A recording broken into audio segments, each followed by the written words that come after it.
Tell me, do you feel overwhelmed sometimes when you're at networking events because maybe you're kind of shy around big groups of people? Not to insult your intelligence, but if you don't know what a networking event is, or what I mean by that, it can range from things such as career fairs, industry-related events, workshops, whether it's the ones that you go to for like a motivational speaker, or it could be one actual job, or it could be volunteering at any local place that you do, or anything else in between those. I created this guide for people like us who are not really comfortable at those networking events, but if you have been there, then you probably face some of the challenges that I'm going to tell you below. But before I do tell you those, comment below how nervous you are usually whenever you get around a group of people on a scale of 1 through 10. And if you have any bad experiences, comment below how it went for you. But listening to some of the challenges people usually face. Now, if you already know networking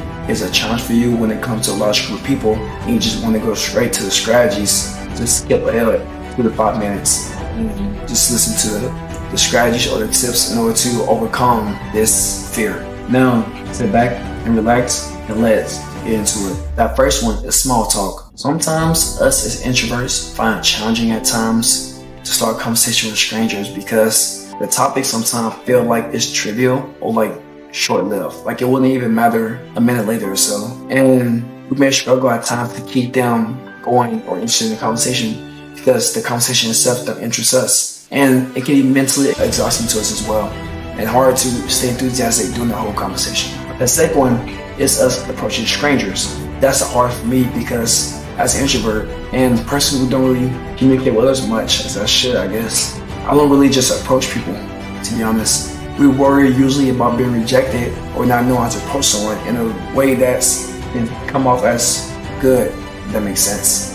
And the anxiety and nervousness of doing that can make it hard to take that first step and just get to meet them, and often lead to us overthinking and missed opportunities. That third one is sometimes we just lack that confidence in those big groups. Well, when we're around those big groups, because we doubt our social skills and we sometimes feel like we don't have much to offer when it comes to us communicating what we offer to other people in those networking scenarios. And that pressure that we put on ourselves make a strong impression, which can in turn increase our stress and reduce our confidence. Now, if you feel that you need a community in order to help develop yourself more, or to ask these questions to your networking event, I created this community called the Cultural Growth, where we're full of like-minded individuals who our goal is to help each other grow. Now, if you feel like you'll benefit that, click the link in the description and it'd be a win-win for both of us. Now, number 4, we have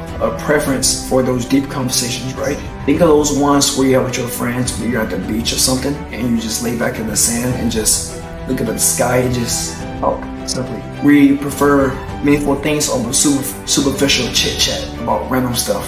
And usually for us, going to networking events, it seems unappealing. We want to go there usually because we've seen it as a good opportunity, but when we're actually there, we don't want to be there.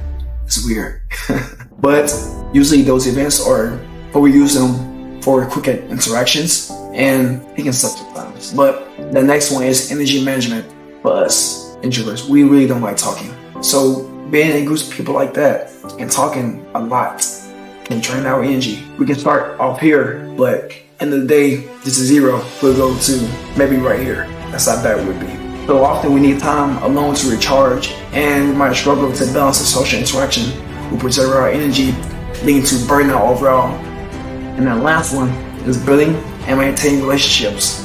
The challenge with that is that sometimes we might find it hard to reach out to other people because we don't see a point. If we had those superficial conversations that wasn't really deep, we don't see a point in doing that. So usually that's our roadblock when it comes to building those communications usually. But now I'm going to give you 7 tips to overcome those challenges that I just said. Now, if you watched this far, give the video a like if you liked it and subscribe. Now, those 7 tips. That first one is prepare topics and events. Having some conversation started before you actually go to the event will help out a lot and make small talk easier. Number 2 is set small goals. When you go to an event, don't try to just talk to everyone there. If there's an event of 100 people, if I talk to maybe 25 to 50 people, just set small goals. And then if you feel like you're still good, just move up higher from there. That third one is focus on one-on-one interactions. Seek out opportunities for yourself for a deeper, more meaningful conversation with someone else. Try to get to actually know someone instead of having those small talk conversations. Yes, you can break the ice with small talk, but try your best to kind of weave your way in there with deep conversations in order to build their trust with you. That fourth one is take breaks. Allow yourself to step away sometimes and just recharge as needed during events. For me personally, I usually just take a step outside and just relax, breathe in the fresh air, breathe out, go back inside, and finish talking. That fifth one is leverage online networking. That's why I create a community on Discord so that I can communicate with others if I need something, assistance with anything, or others can communicate with others so that they can help with their assistance. That sixth one is practice active listening. Now, this is the best type of listening because it shows genuine interest in what the other is saying and can ease the pressure to talk constantly and help build that rapport with the other person. And the last one is follow up thoughtfully. It goes hand in hand with active listening because you can show someone that you actually know what they're saying and that you're actually hearing it and provide the response that's genuine to that. Also, with following up, you can also send personalized follow-up messages to maintain those connections over time without overwhelming yourself if you build that trust with the other person. Now, I just want to point out two main ones, which are active listening and thoughtful questions. First, let me tell you the benefits of active listening. That first one is that you build genuine connections. Second, you understand perspectives. Third, you demonstrate the respect. Fourth, you identify opportunities. And fifth, you improve your communication skills. Now, why thoughtful questions? The benefits of that is one, you encourage deeper conversations, which is why you need to ask open-ended questions. The difference between open-ended and closed-ended questions are open-ended questions are questions like, how was your day today? It opens up them to have a more fuller response. A closed-ended question is, do you want to go eat tonight? Which is like a yes or no question. Now, like I said, encourage deeper conversations. It shows your interest and curiosity in the other person. It gathers valuable information on you for that person by asking those open-ended questions. It facilitates engagement because once you do that, other person will be engaged in the conversation as well, and it also builds rapport. Now, to kind of summarize everything into like small chunks, that first one, prepare topics in advance. Just have a few conversation topics ready to ease into the small talk. Second, set small goals. Aim to talk to a set number of people once you actually get there, rather than everyone in the whole networking event. Third one, focus on one-on-one interactions. Seek out deeper, more meaningful conversations instead of large group interactions. Fourth one, take breaks. Allow yourself to recharge during events to avoid burnout.